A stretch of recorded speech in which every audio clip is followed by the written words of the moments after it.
Bonjour Isabelle, bonjour Thomas. Bonjour à toutes et tous. Euh, Bienvenue pour ce webinaire Bien-être au travail, engagement collaborateur et RSE, même combat. On attend 2-3 minutes que tout le monde se connecte. Les connexions sont en train de monter. On a pas mal de monde attendu aujourd'hui. Je vous propose, pour ceux qui sont déjà connectés, d'avoir un tout petit peu de patience. Et on démarre à 12h03 pour faire honneur à ceux qui se sont connectés à l'heure qui était ponctuelle.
Bienvenue à ceux qui arrivent. Je vous propose de démarrer dans 1 minute.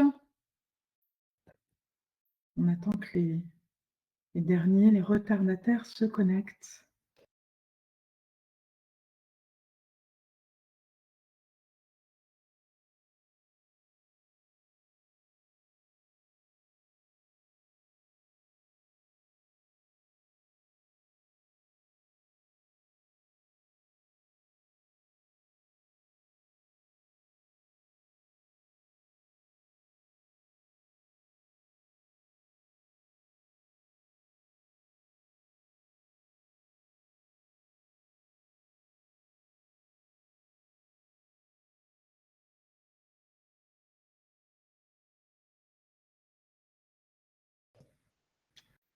Je sollicite Thomas qui est à côté de moi. Bonjour à toutes et tous pour ceux qui se sont connectés entre-temps. Je vous propose qu'on démarre, il est 12h03. Merci à ceux qui sont déjà connectés et merci à ceux qui étaient connectés il y a un moment. Merci pour votre patience.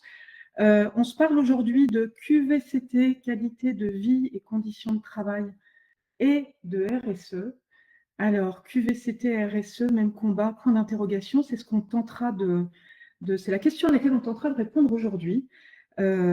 Avec Thomas, je suis ravie de vous retrouver pour ce premier webinaire sur cette thématique. Et donc, j'avais envie d'inviter Thomas, qui est, on se connaît de longue date avec Thomas Busutil. Thomas, c'est quelqu'un qui a une brillante carrière dans la RSE au sens large, on va dire.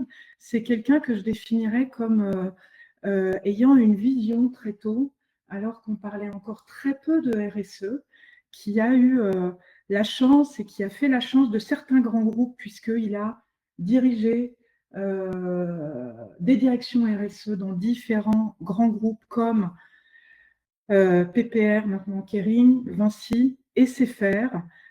Il a été à l'origine de SFR Citoyen. Donc, grand monsieur, pour moi, très inspirant. Il va nous parler plus en détail de son parcours juste après.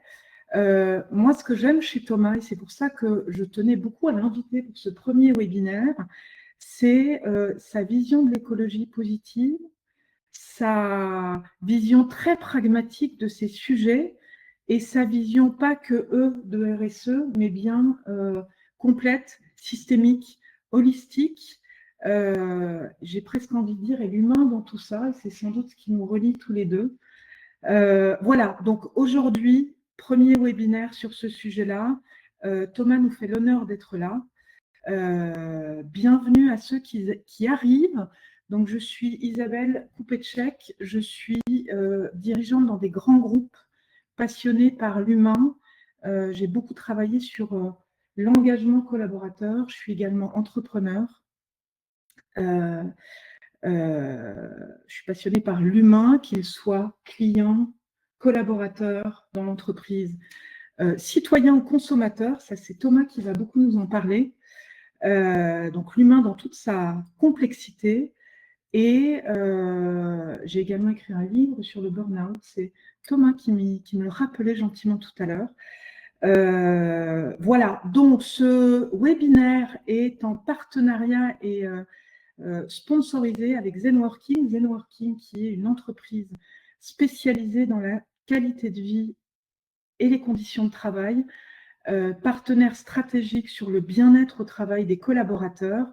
On en reparle plus en détail juste après. Pour l'instant, j'ai envie d'inviter Thomas à se présenter et puis à nous parler un peu plus de ce sujet très vaste, et on n'aura sans doute pas assez de ces 45 minutes pour tout aborder. Thomas, d'abord, qui es-tu? Micro, voilà, c'est bon. Bonjour à toutes et à tous. Moi, je suis effectivement ravi d'être là avec vous. Alors, brillante carrière, je ne sais pas, mais longue carrière, ça c'est sûr, c'est les cheveux blancs. Donc, moi, voilà, les trois éléments, on va dire, peut-être qui sont intéressants par rapport à ce dont on va parler aujourd'hui. C'est moi, j'ai une formation d'économiste, donc ça m'a donné les bases de la connaissance de comment fonctionnent nos modèles économiques et justement quelles sont les limites de ces modèles et ce qu'il faut faire changer, y compris sur la partie sociale.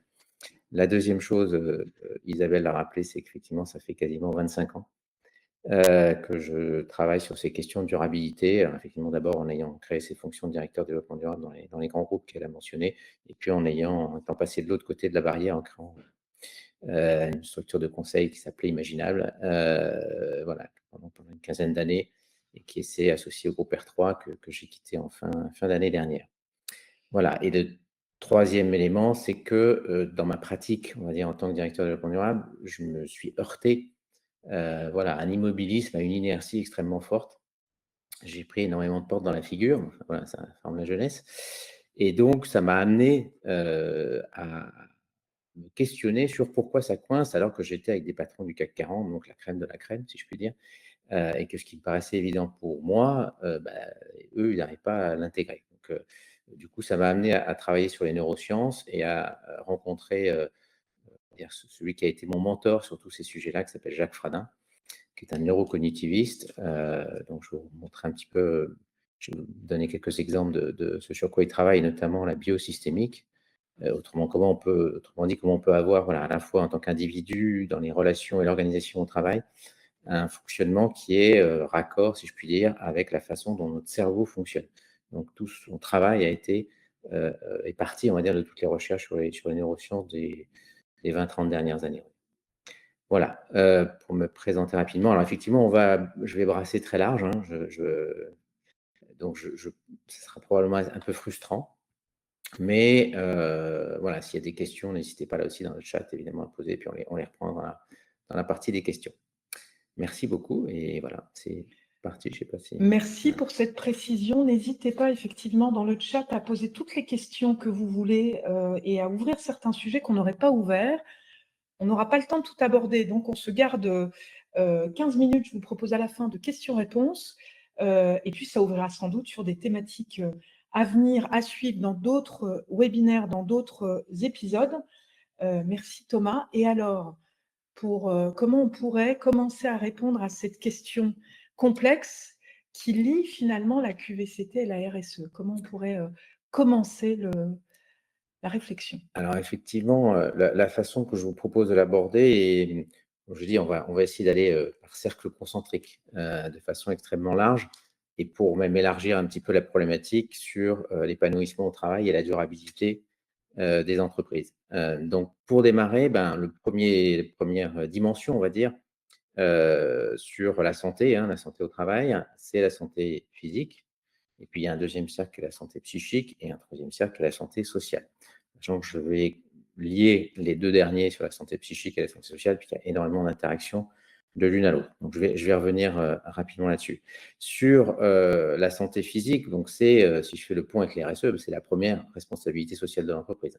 C'est que le soir, quand vous rentrez, que vous êtes collaborateur de quelque entreprise que ce soit, vous ayez voilà, deux bras, deux jambes et une tête au-dessus, et sachant qu'à la fois vous soyez ouvrier col bleu ou col blanc, ce n'est pas tout à fait la même problématique, mais l'idée, c'est qu'il y ait cette intégrité physique. Et si je fais le pont là aussi avec la partie durable, on peut par exemple déjà faire un premier lien sur la chaleur, hein, donc le dérèglement climatique, sous l'angle du réchauffement, parfois pas forcément que dans ce sens que ça marche.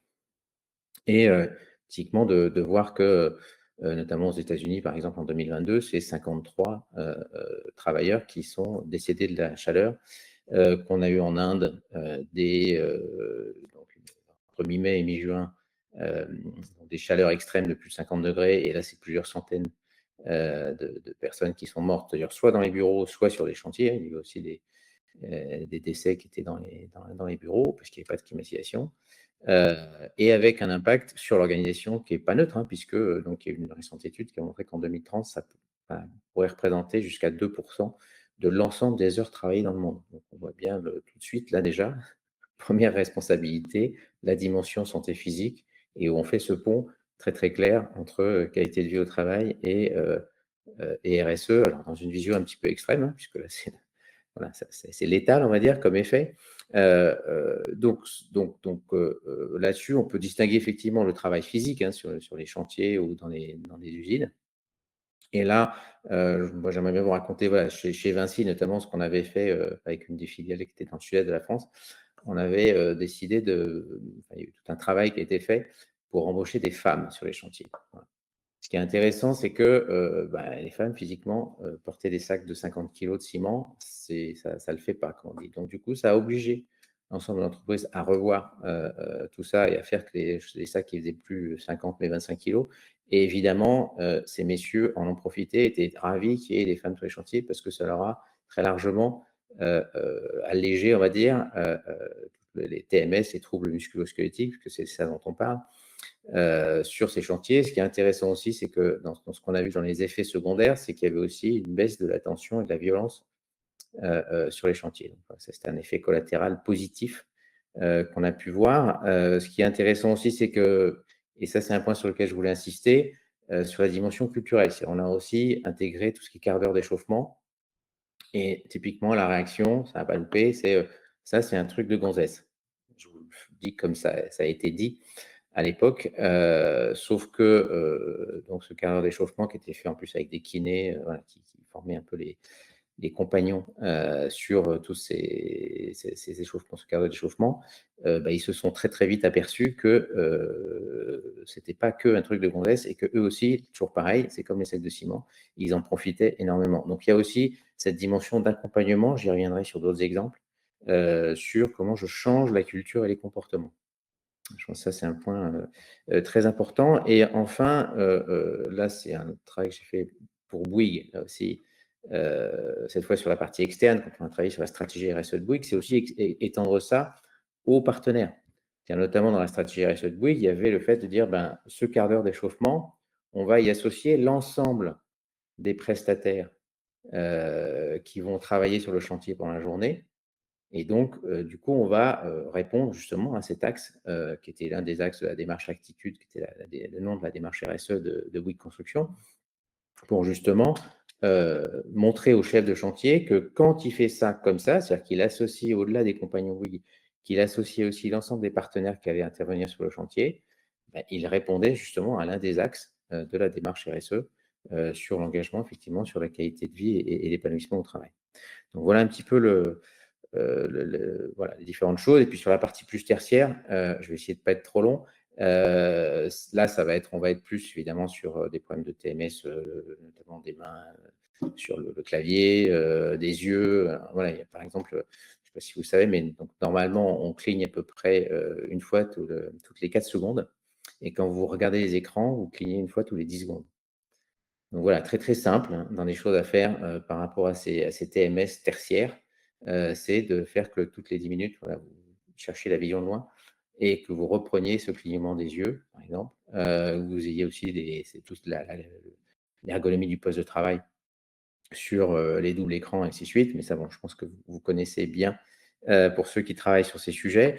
Et puis, dernier point, il y a aussi tout ce qui est la sédentarité, hein. C'est aussi un des points sur lesquels je voulais insister sur les enjeux. Donc ça, c'est le diabète, la nutrition, tout ce qui est activité sportive. Et là aussi, je pense que sur la partie culturelle, il y a une dimension d'accompagnement. Hein. C'est-à-dire que je reprends ma posture sur l'ordinateur, toutes les 30 minutes, il faut vous lever. Et dans le meilleur des... Enfin, et si en plus on vous a formé à faire des étirements et à comprendre pourquoi c'était important et quels étaient les muscles que vous pouviez étirer de façon prioritaire, je peux vous dire que là aussi, ça va vous faire beaucoup de bien et vous allez avoir beaucoup moins de problèmes de dos. Mais là aussi, le fait qu'il y ait un salarié qui se lève dans un open space et qui se met à faire des étirements, ça peut un peu, voilà, au départ, c'est pas évident. Donc là, encore une fois, il y a toujours pareil, ce niveau de changement culturel, d'accompagnement à faire et aussi d'accompagnement sur l'explication des choses, notamment sur le lien avec la nutrition. Ça peut être dans les restaurants d'entreprise des nudges, hein, c'est-à-dire vous mettez les haricots et les carottes devant plutôt que la viande et les frites, vous avez 30 à 40% des gens qui mangent plus de légumes. Donc ça, c'est très facile. Après, il y a, si on veut aller plus loin justement sur ces nudge 1.0 et qu'on veut aller dans le nudge 2.0, donc l'ancrage des comportements dans le temps, là, il faut expliquer, effectivement, là aussi, il y a un travail d'accompagnement pour expliquer voilà, les effets du sucre donc, et l'inflammation chronique qu'il y a, par exemple, sur le corps. Voilà. Donc là, il y a aussi des formations sur tous ces sujets-là qui permettent d'ancrer de façon pérenne ces changements de comportement sur ces sujets de la sédentarité. Voilà un petit peu sur ce première dimension de la santé physique et comment, sur sa santé sécurité au travail, on peut typiquement faire ce lien avec les politiques ou les démarches de responsabilité sociétale des entreprises. Deuxième niveau, c'est, maintenant j'élargis, santé psychique et sociale. Alors, la différence, c'est que la santé psychique, on va se centrer sur l'individu, alors quand même l'individu par rapport à lui-même, dans sa relation à lui-même et dans sa relation aux autres. Et puis, la santé sociale, là, c'est une dimension plus collective, c'est-à-dire qu'est-ce que fait l'entreprise pour faciliter, pour encourager, pour développer les liens sociaux dans l'entreprise. Et moi, je vais rajouter aussi une dernière dimension, c'est également dans son engagement sociétal, c'est-à-dire que c'est l'engagement de l'entreprise vers la société au sens sociétal du terme. Puisqu'on va voir que ça fait le pont aussi avec le sens au travail. Donc, si je reviens sur la première dimension individuelle de cette santé, de la santé psychique, là, on va retrouver, bien évidemment, on avait les TMS sur le physique, c'est un autre acronyme, c'est les RPS, donc les risques psychosociaux, avec son cortège d'effets collatéraux, si je puis dire, sur le burn-out. Et puis, il y a aussi un autre point, un thème qui n'est pas forcément beaucoup adressé, je trouve, dans les entreprises, qui est la thématique de la solitude, je pense aussi d'un point de vue psychique. Et cette solitude, à la fois quand on est dans un cadre de travail ou évidemment avec le télétravail qui peut accentuer aussi cette problématique de la solitude. Mais là, je pense que c'est des sujets que tu connais mieux que moi, notamment en ayant écrit ce livre sur le burn-out. Donc, je vais peut-être te laisser développer. Oui, sans prendre toute la place, mais on pourra en faire un sujet à part entière. Moi, je crois beaucoup à la capacité de se connecter à soi, très bien se connaître, pour mieux se connecter aux autres dans l'entreprise et dans tous les écosystèmes, dans toute notre écologie finalement sociale.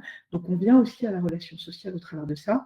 Tout ça pour mieux se connecter au monde et sans doute au vivant. Je te laisserai tirer tout ça après. En tout cas, je pense que cet équilibre, je suis bien dans ma peau, dans mon job, qui vient tirer d'autres équilibres plus systémiques.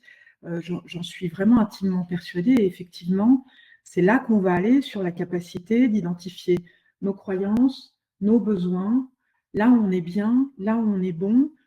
Là où on est en énergie positive, hein, le burn-out, c'est, je résume souvent de manière un peu rapide, certes, avec l'image suivante, c'est à un moment donné, on s'est senti non seulement seul, mais on a cramé beaucoup de fuel parce qu'on était sur des sujets qui faisaient plus sens pour nous, sur lesquels on trouvait plus d'équilibre, et on rentre dans une espèce de cercle, un peu voyage en absurdie personnelle, qui nous met en grande difficulté psychique, d'où le fait que ça vienne effectivement complètement parler à ce deuxième pilier.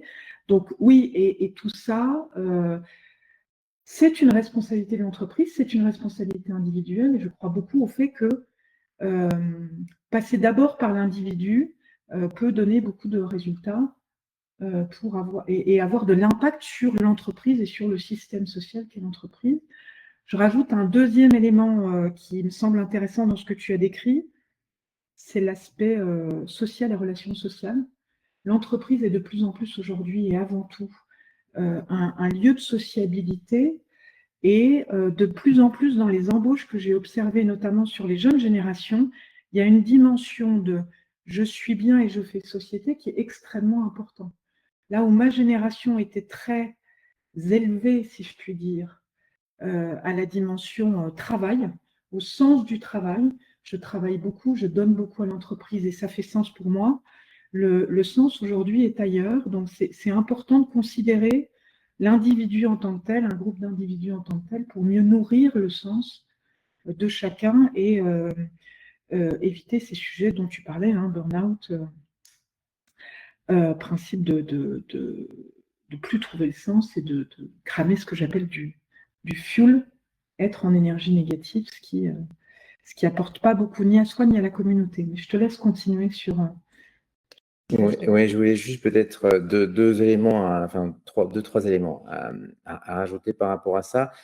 C'était notamment, alors malheureusement, c'est une application qui n'existe plus, mais que je trouvais super intéressant, qui s'appelait Never Eat Alone, sur la problématique de la solitude et comment favoriser le lien. Voilà, mais je pense qu'elle existe peut-être dans d'autres, peut-être dans le chat, s'il y en a parmi vous qui utilisent ce genre d'application, je suis preneur aussi si ça continue d'exister, mais c'est une application qui permettait justement de mettre ce que vous aimiez faire, voilà, vos centres d'intérêt et de pouvoir matcher, on va dire, hein, comme toutes les applications de rencontre, pour pouvoir aller déjeuner ensemble et ne pas rester seul pour déjeuner le midi tout seul dans son coin. Voilà, donc lutter contre la solitude au travail. Ça, c'était un premier exemple que je voulais vous donner. L'autre chose, c'est aussi le lien avec l'espace de travail. C'est un point très important. Et donc là aussi, on n'a pas le temps de rentrer en détail, mais il y a aussi toute une réflexion et une façon de cadrer et de concevoir les espaces de travail pour faciliter là aussi ce bien-être psychique, hein, et notamment ce qu'on appelle le flow, hein, cette capacité à se détendre et à justement être capable d'être bien créatif et concentré, ce qui est un vrai sujet aujourd'hui dans nos organisations. Et le dernier point, c'est, je vous ai parlé tout à l'heure de l'organisation biosystémique sur laquelle j'ai été formé par Jacques Fradin. Donc là, c'est la partie individuelle, hein, donc c'est comment individuellement je vais pouvoir me renforcer dans cette résilience psychique.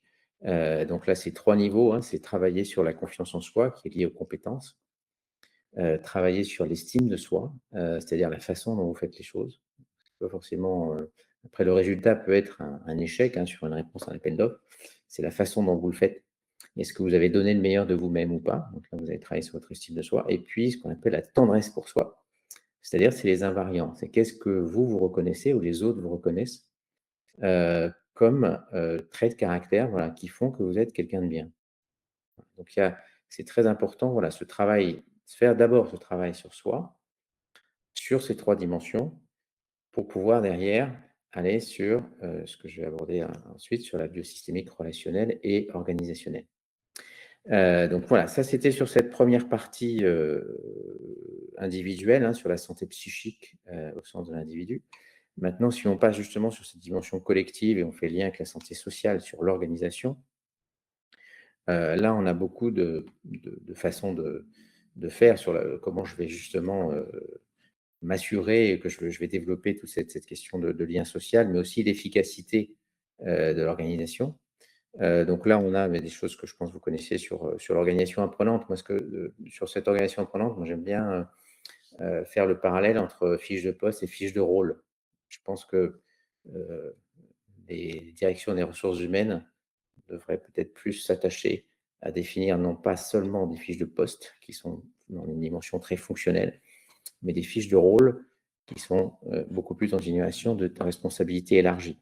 Si vous êtes un ouvrier, si on vous demande juste de serrer, de mettre des vis dans les tôles, ou si on vous dit vous êtes responsable de la qualité du produit, de ce qui va sortir, bah évidemment, d'abord votre responsabilité ne va pas être la même, votre reconnaissance ne va pas être la même, et du coup, Ça va vous obliger gentiment, hein, voilà, positivement, parce qu'on vous encourage à ça, à vous former, à être curieux pour voir, voilà, comment ça évolue? Est-ce qu'il y a peut-être j'ai des idées ou d'autres, collègues ont des idées pour améliorer les choses? Voilà, créer une dynamique, d'accord, positive par rapport à l'individu, heu, en élargissant, sa la le rôle que vous donnez justement et qui n'est plus seulement dans une dimension fonctionnelle. D'accord? Donc ça, c'est un premier point. Ensuite, il y a tout ce qui est la responsabilisation. Ça, c'est le management par objectif, hein, et notamment, alors c'est plus vrai pour la dimension tertiaire, effectivement, et le télétravail. Mais je pense que l'une des réponses par rapport à la critique de dire, voilà, quand les gens sont au travail, ils foutent rien, c'est quand même encore ce qu'on entend aujourd'hui. La façon de le régler assez simplement, c'est le management par objectif. Et après, vous limite, fichez de savoir, quand la personne fait, les choses et où elle le fait. L'important, c'est que ce soit fait en temps et en heure. Si ce n'est pas le cas, là, on peut commencer à regarder. Voilà, mais il y a cette notion aussi de confiance a priori qui est je pense un point très important.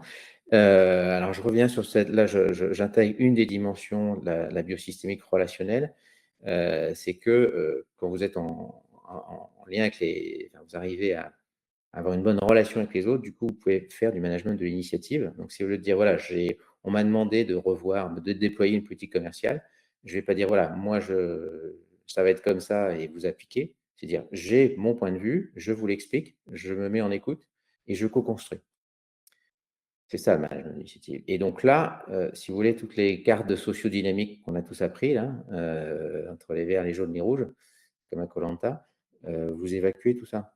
Parce que quand vous êtes dans des dynamiques de co-construction, notamment en utilisant des méthodologies comme les chapeaux de Bono, je ne sais pas si ça parle à certains d'entre vous, d'Edouard de Bono, un BONO, vous êtes dans ces dynamiques de construction, y compris sur la phase négative. C'est-à-dire que même les opposants, vous allez leur dire, c'est très important, vos critiques, et vous les gardez parce qu'on va avoir voilà, une phase de la co-construction qui va être de dézinguer, si je puis dire, les idées qu'on a eues juste avant, pour les rendre encore plus robustes après. Donc, vous voyez que cette façon-là de faire, vous embarquez tout le monde et vous vous moquez de savoir vous êtes pour ou contre. Voilà. Méthode des chapeaux de Bono, donc je Voilà, retiens. tout à fait. Je Enfin, te... qu'on peut adapter effectivement à la biosystémique relationnelle. Il faut que j'accélère, c'est ça. Pas du tout. Je voulais Voilà, juste te pardon. poser une question parce Oui. que tu étais juste avant dans la logique d'objectif. Alors, tu Mmh. l'es aussi quand tu décris cet exemple que tu viens de décrire à l'instant, c'est-à-dire comment à un moment donné on pose le cadre et les objectifs, mais le comment se co-construit. Une question est posée en live, donc je saisis la balle au bon parce qu'elle est en lien avec ce dont tu parlais Mmh. concernant les objectifs, et tu y réponds finalement petit à petit, et tu vas sans doute y répondre juste après. Comment trouver un équilibre entre les objectifs de performance de l'entreprise et le bien-être des employés, sans compromettre l'un ou l'autre? Alors, je reprendrai l'exemple que je viens de donner. Vous voyez bien que là, on va travailler, on garde l'objectif de déployer ma politique commerciale. Moi, en tant que manager, j'affirme ma vision des choses, mais je vais la co-construire avec les autres. Je peux vous dire que là, vous garantissez d'avoir quelque chose et en plus, je vais la tester, hein, je vais la stretcher, justement en prenant ceux qui sont contre, qui ont des critiques, pour surmonter, on va dire, toutes ces critiques. Donc je suis sûr que derrière, je vais avoir une politique, face à la fameux déploiement de ma politique commerciale, qui sera d'autant plus robuste qu'elle aura été, co-construite, en intelligence collective. Et donc derrière, ce sera à la fois performant et tout le monde aura participé et donc aura cette reconnaissance de dire: «Il y a une partie de moi là-dedans», même si c'était négatif au départ. C'est ça qui est intéressant. Pas Faut quand d'autres même questions, du coup on voilà, peut se détendre sur faut le quand temps, mais même il que faut que je... j'accélère. Et un dernier point, voilà, sur l'espace de travail. Là, je vous renvoie à aller sur LinkedIn et connectez-vous sur le profil de Françoise Bronner, donc c'est BRO 2 NER, je ne sais pas si elle est connectée ou pas aujourd'hui, qui est une spécialiste voilà. Et il y a un article dans ses posts sur le lien entre sérendipité et espace de travail. Voilà, et en termes d'organisation, vous verrez, donc la sérendipité, hein, c'est comment trouver, par hasard des choses qu'on ne cherche pas, hein. C'est la pénicilline, c'est le post-it, c'est toutes ces choses-là, d'accord?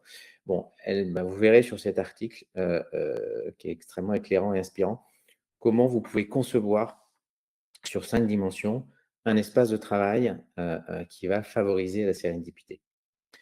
Voilà, donc Françoise Bronner, BRO 2 ZER. Voilà, et puis, dernier point là-dessus, avant qu'on passe à un petit exercice que je vous ai concocté, c'est le sens au travail, hein, puisque je vais reprendre des anglicismes que vous connaissez, je pense tous. Donc, il y a eu le quiet quitting, hein, qui n'était pas forcément de partir de son entreprise, mais c'est de dire, bon, moi, c'est bon, j'ai compris que ça ne sert à rien que j'en fasse trop, hein, je suis dans une posture mentale de soumission apprise, et donc je vais me concentrer sur, voilà, je vais faire le juste minimum de ce qu'on me demande dans ma fameuse fiche de fonction, fiche de poste fonctionnelle, et je vais surtout pas aller dans ma fiche de rôle. Voilà, ça c'est le quiet quitting. Et maintenant, ce qu'on voit, c'est qu'il y a le conscious quitting, et qu'il a abouti pour le coup au départ effectif des salariés, hein. C'est Paul Polman, l'ancien patron d'Unilever, qui a levé le lièvre, on va dire, sur ces trucs-là, avec une grosse étude qui a été faite sur 2000 collaborateurs aux États-Unis et en Angleterre. Mais on a une étude de la Banque européenne d'investissement qui a confirmé ça, notamment en France, où on a donc 50, pour la France, hein, c'est 59% des jeunes, hein, de 29 ans qui intègrent le critère environnemental, enfin ce que fait les entreprises, comme un critère important, et 23% pardon, comme un critère essentiel. Donc voilà, ça montre bien que ce sujet du sens au travail devient un élément de l'épanouissement pour les salariés. Voilà. Et donc, ça, typiquement, c'est des choses que j'avais fait effectivement chez SFR, où j'avais en charge toute la structuration de la démarche d'engagement sociétal, la création de la fondation SFR, et j'ai pu mesurer, avec des enquêtes de climat social, que la structuration de cet engagement sociétal et donner la faculté aux collaborateurs de s'engager dans la société par différents biais, que je n'ai pas le temps de développer malheureusement, ça avait fait augmenter de 11 points la fierté d'appartenance. Voilà, donc là, on a vraiment matérialisé très concrètement en quoi structurer une politique d'engagement sociétal est clairement un levier d'épanouissement et de bien-être au travail. Et du coup, là aussi, il y a un effet extrêmement positif sur comment je garde, j'attire et je garde mes meilleurs talents.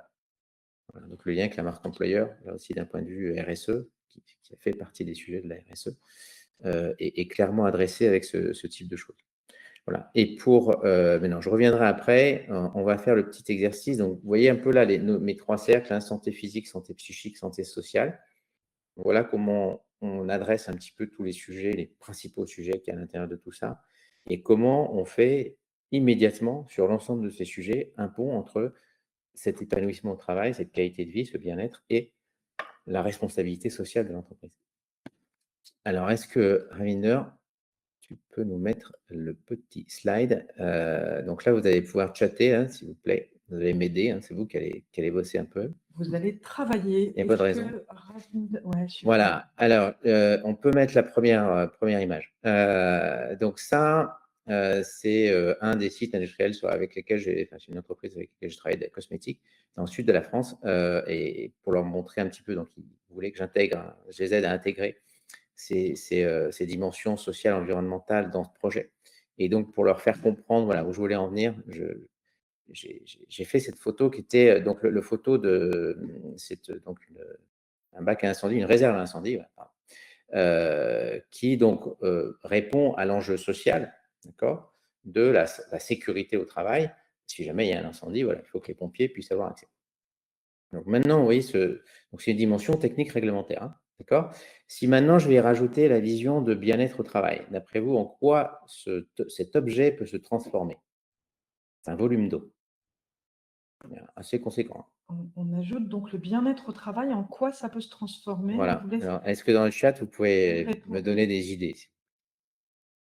Répondre dans le chat. Hop, je vous sens pas inspiré. Alors, Bravo. on a une Alors, piscine. bravo Delphine, une piscine. Est-ce qu'on peut mettre la deuxième image? On a une piscine. Voilà. Rainer, si tu peux, Rainer, si tu peux mettre la deuxième image. Voilà. Donc, j'avais été posé la question, hein, aux pompiers sur ce site. Est-ce que si je vous mets une piscine plutôt que ce truc-là, est-ce que ça change? Eux, ils s'en foutent. Ils veulent un nombre de mètres cubes d'eau par rapport à une surface. La forme de la cuve, peu importe pour eux. Donc, vous voyez, là, déjà, on donne un premier exemple. Et qu'est-ce qu'on peut y faire, notamment dans cette piscine, par exemple, si là, c'est une piscine que pour les collaborateurs? Qu'est-ce qu'on va en faire? Donc, le titre de la diapo, c'est QVCT RSE, quelle ambition? Pour montrer jusqu'où on peut aller. et faire le point avec la deuxième partie de mon intervention sur la partie environnementale. On peut faire de la gym, nous dit voilà, Iman à nouveau. Iman est très bon, Iman, bravo. En activité. Donc, on peut passer à la troisième diapo. Voilà, vous pouvez notamment en faire évidemment non seulement un outil de bien-être au travail, on est dans le sud de la France, hein, la piscine ça peut rester ouvert au moins 6 mois par an. Vous pouvez la couvrir si vous voulez, mais déjà rien que ça. Et puis derrière, évidemment, vous pouvez faire, on parlait d'activités, hein, notamment sur santé et nutrition, typiquement faire ce genre de choses. Donc ensuite, si, voilà, je vais prendre mon petit téléphone, on imagine que le site industriel il est là, la piscine elle est ici et la route est là. D'après vous, cette piscine, comment on peut la transformer? Qu'est-ce qu'on peut encore lui donner comme caractéristique? Comment on va plus loin? Je vous ai parlé tout à l'heure de l'engagement sociétal. Je vous aide. Donc, on est passé d'une cuve à eau à une piscine, voilà. À une piscine dans laquelle on peut faire des activités physiques. Et qui est à côté de la route. Cette piscine est à côté de la route. Qu'est-ce qu'on pourrait faire de plus qui vient servir le débat qui nous intéresse aujourd'hui? Voilà. Des activités, on peut y faire un jardin, on peut la paysager. Oui, pas faux. Je vais y revenir après, vous anticipez, on garde le point. Mais avant d'en faire quelque chose de pas tout à fait paysager, ça on peut s'en servir pour arroser les plantes. Est-ce qu'on pourrait l'ouvrir au public, point d'interrogation? Voilà, bravo. Samira. Eh bien, Samira, bravo, super, vous avez trouvé. On est en train de faire en même temps un bel exercice d'intelligence collective. Donc, photo d'après. C'est simple, vous avez deux clôtures, hein, une pour la semaine et une pour le week-end. Et vous pouvez donc ouvrir cette piscine le week-end. Donc, si on peut mettre la photo d'après à une heure, peut-être un petit temps, voilà. Et vous en faites donc une piscine, un outil de loisir territorial. Donc, vous allez voir le maire de la commune. Et voilà, je peux ouvrir ça. Vous voyez que là, on va pouvoir embaucher des petits jeunes qui vont être maîtres nageurs sauveteurs, qu'on va former à être maîtres nageurs sauveteurs qui vont aller sur la côte l'été. On va embaucher d'autres jeunes qui vont vendre voilà, des chips bio et de la bière sans alcool. Donc, on crée de la valeur territoriale. D'accord ? Et on peut aussi y associer d'ailleurs, évidemment, ça profite aussi aux collaborateurs de week-end qui peuvent venir avec leur famille. Et donc, vous voyez qu'on a ajouté là toute une dimension d'engagement sociétal et évidemment de fierté aussi d'être sur un site qui participe au développement et au loisir des gens, des cousins, des amis que vous avez autour de vous. Si vous êtes un collaborateur de cette usine. Et donc, le dernier point, mais il a déjà été plus ou moins, on va essayer de préciser le point. Maintenant, j'y rajoute la dimension environnementale. Quelles caractéristiques, alors en plus de celles qui ont déjà été effectivement aménagées sur le côté paysager. Effectivement, on avait une haie. C'est une usine de cosmétiques. Hein. Donc dans la cosmétique, il y a notamment des huiles essentielles, par exemple. On est en Provence. Donc, qu'est-ce qu'on peut en faire? À quoi elle peut servir d'un point de vue fonctionnel aussi, sur cette partie environnementale, d'après vous?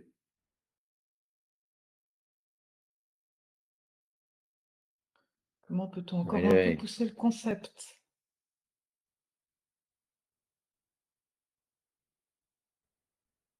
À quoi ça peut servir un bassin? Eric nous parlait d'arroser les plantes.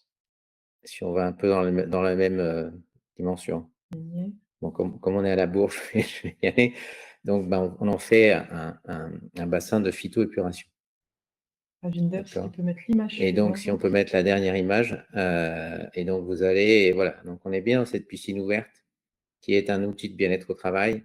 Et vous voyez qu'on va y rajouter toute une dimension de phytoépuration, alors qui sert notamment à filtrer les huiles essentielles usagées, si je puis dire, utilisées dans le processus de production, qui coûte un bras à recycler. Donc là, ça vous fait aussi un gain économique sur les coûts.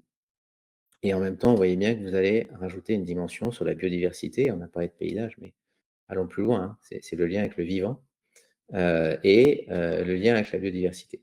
Donc, vous recréez aussi une zone humide, c'est ça, d'un point de vue de la biodiversité, qui va permettre à la fois à des insectes et évidemment derrière à des oiseaux, à d'autres mammifères de pouvoir régénérer, faire renaturer un espace qui était au départ un espace industriel.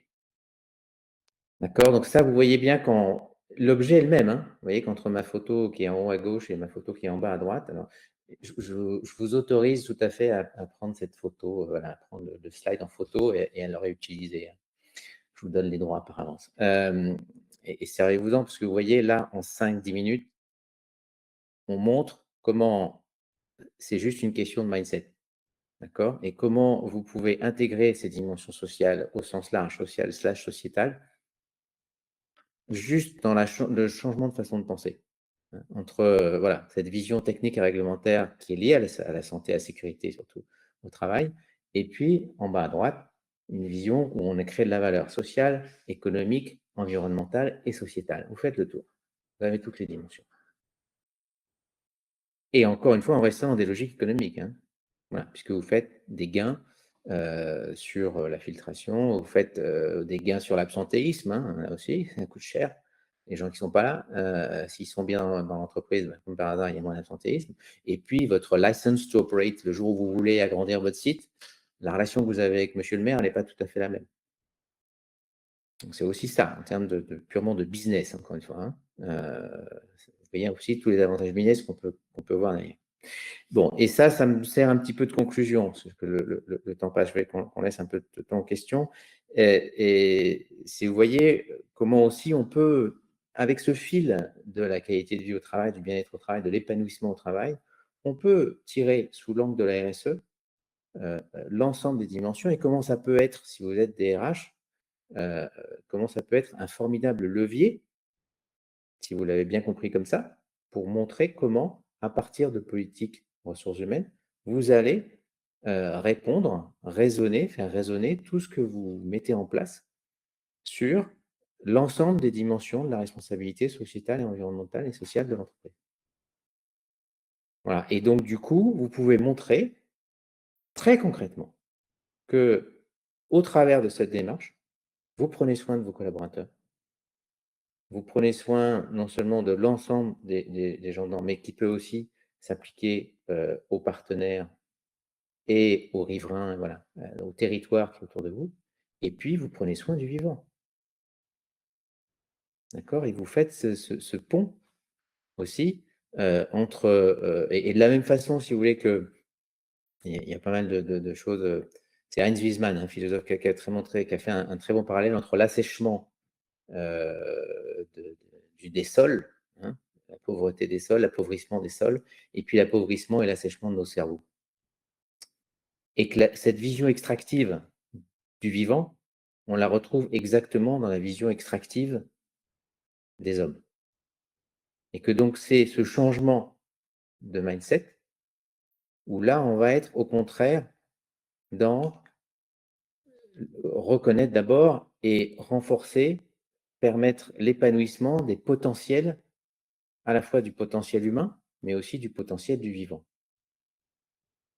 Je pense que le sens que vous donnez à ce que vous faites et le sens que vous donnez à ce pourquoi l'entreprise existe n'est pas tout à fait le même. Voilà, je suis désolé, il reste une petite minute pour s'il y en a qui veulent prendre encore quelques minutes, évidemment. J'avais encore plein de choses à vous dire, mais c'est pas grave, je pourrais y répondre dans les questions. Mais voilà, j'espère vous avoir montré voilà, ce fameux lien entre la qualité, et la santé et la qualité de vie au travail et la RSE, en quoi ça pouvait aller jusqu'à une vraie vision systémique et holistique de ce que c'est qu'une entreprise responsable, contributive, hein, qui crée de la valeur, voire régénératrice. Voilà. Et là, on reboucle sur l'approche hyper positive, créatrice de valeur, telle que je la connais chez Thomas et qui me réjouit à chaque fois. On a une question sur les attentes des collaborateurs français en matière à la fois de QVT et de RSE. Alors, je vais laisser Thomas répondre, mais j'ai envie, parce que la perche est tendue, j'ai envie dans tous les cas de vous renvoyer sur le site de Zenworking qui a sorti très récemment un livre blanc sur la qualité de vie au travail, mais de manière plus complète et globale en lien avec la RSE. Je vais laisser Thomas en dire un mot. Bah, je pense que, enfin, j'espère vous avoir montré dans tout ce que je vous ai dit qu'effectivement, quand je parle du sens, quand je parle de ces nouveaux enjeux hein, sur la santé physique et psychique, il y a des très très fortes attentes aujourd'hui. Enfin, quand je vois certaines, alors certes, c'est plutôt les entreprises anglo-saxonnes qui commencent à dire non, non, il faut que tout le monde revienne au boulot 5 jours par semaine. Ça me paraît assez irréaliste. Ou alors, c'est un plan social déguisé, ce qui, dans l'entreprise à laquelle je pense, ne serait pas tout à fait, voilà, serait, a priori, je pense plutôt la raison exacte de pourquoi ils font ça. Mais c'est évident qu'on ne va pas revenir en arrière. D'ailleurs, même des grandes entreprises industrielles comme Renault ont clairement dit effectivement que non.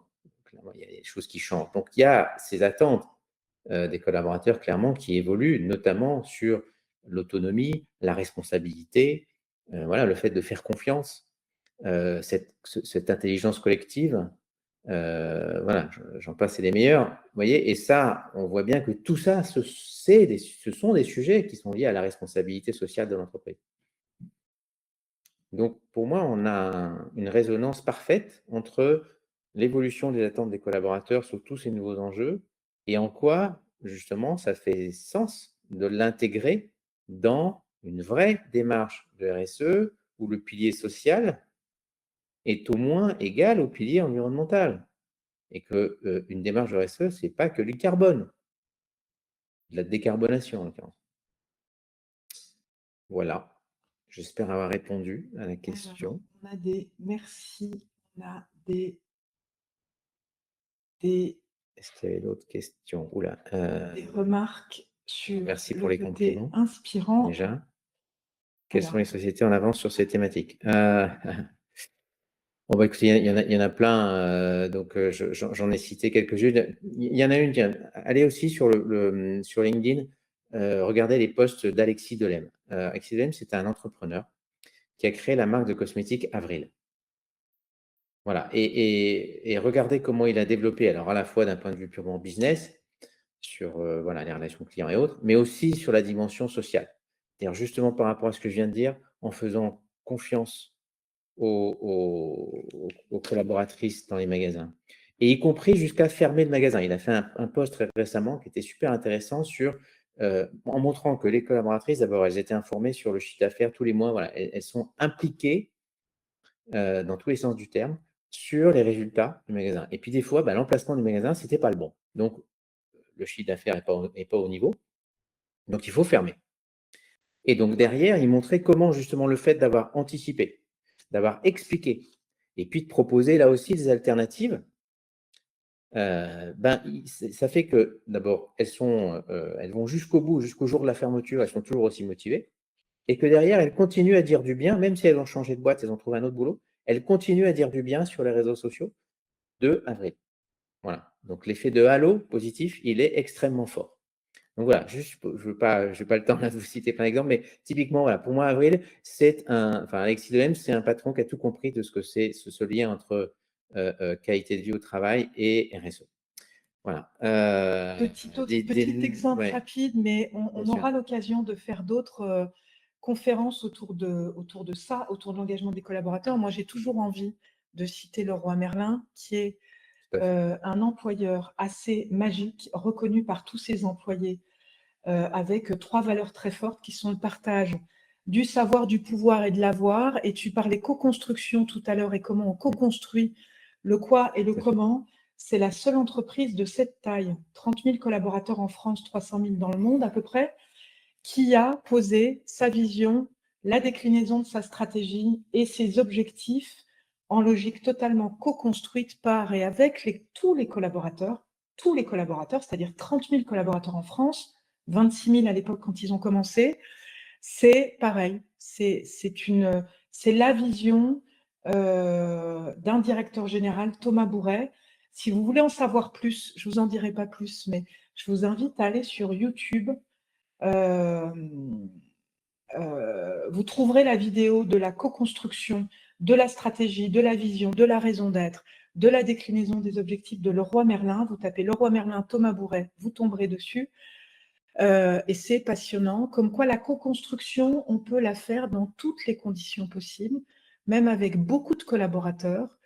Et vous allez vraiment chercher le sens de manière systémique à partir du moment où vous fonctionnez comme ça. Ce sont de beaux exemples. Tout à fait, j'aurais pu rajouter dans la galaxie Mugier aussi Decathlon, hein, qui est aussi Magnifique une autre exemple. entreprise en pointe sur toutes les pratiques sociales, clairement. Juste sur les normes, alors il y a les fameuses normes ISO, hein, là-dessus, mais au-delà de ça, c'est plutôt les labels, effectivement, type Great Place to Work, type, donc imaginable, la pose de conseil que j'avais était labellisé B Corp aussi. Donc voilà, ça c'est aussi d'autres labels qui peuvent démontrer, voilà, qu'il y a une vraie prise en compte, y compris dans les statuts, hein, si vous êtes B Corp, il faut que ce soit dans vos statuts, que vous intégrez la dimension sociale et environnementale au même titre que la dimension économique. Juste sur la personne qui a sur le poste sur la sérendipité et l'espace de travail, donc c'est Françoise Bronner, B-R-O-2-N-E-R. Voilà. Est-ce que j'ai fait le tour? Oui, je crois. Est-ce qu'il y a d'autres questions? On a fait le tour des questions, j'ai l'impression. Alors moi, j'ai retenu plein de choses.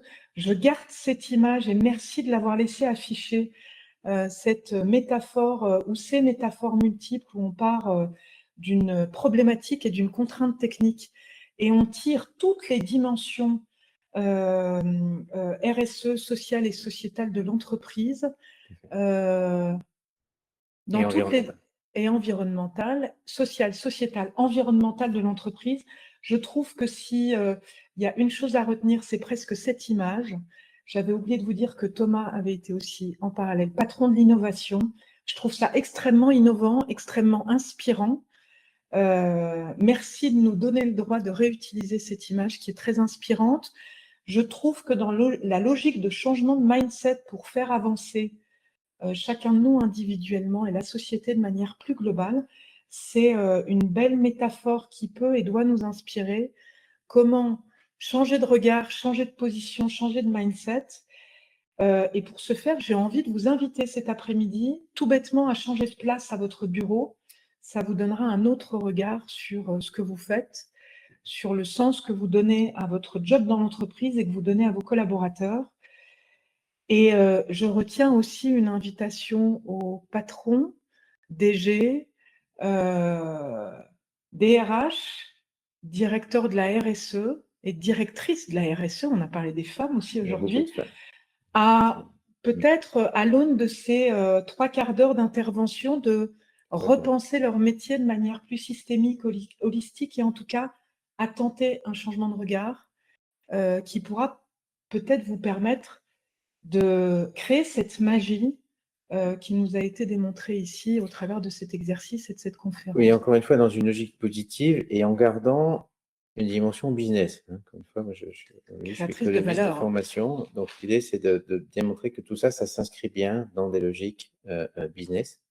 Et que pour autant, il n'y a non seulement pas d'antinomie, mais j'espère vous avoir démontré que, voilà, j'aurais pu prendre l'exemple, je n'ai pas le temps de le donner, mais sur un travail qu'on a fait avec un grand groupe sur les achats, où on a passé les acheteurs d'une vision de cost killer à une vision de créateur de valeur plurielle en changeant leur façon d'acheter.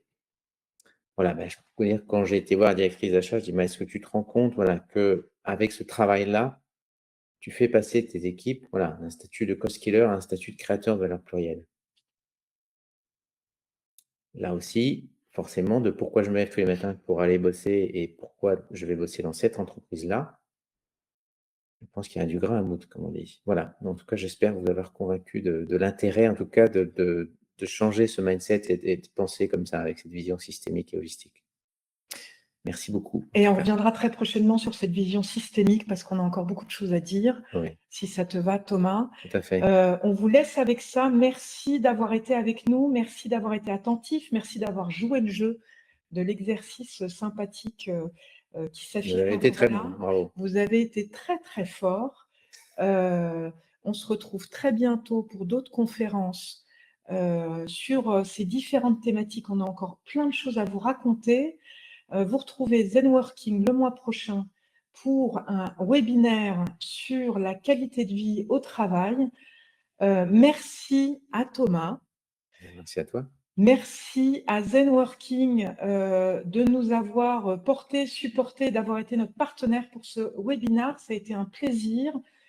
Zenworking, je vous rappelle, spécialiste du bien-être au travail, de la QVCT, de l'engagement collaborateur, travaille sur des solutions sur mesure pour vous et avec vous. Je vous invite vraiment à aller regarder leur livre blanc très récent sur la QVCT, la qualité de vie au travail. Et on vous retrouve très bientôt pour aller encore plus loin sur ces sujets qui lient le bien-être, l'engagement des collaborateurs, le sens au travail et la RSE de manière beaucoup plus globale. Merci Thomas. Merci À Isabelle. bientôt. À bientôt. Au À revoir. très bientôt.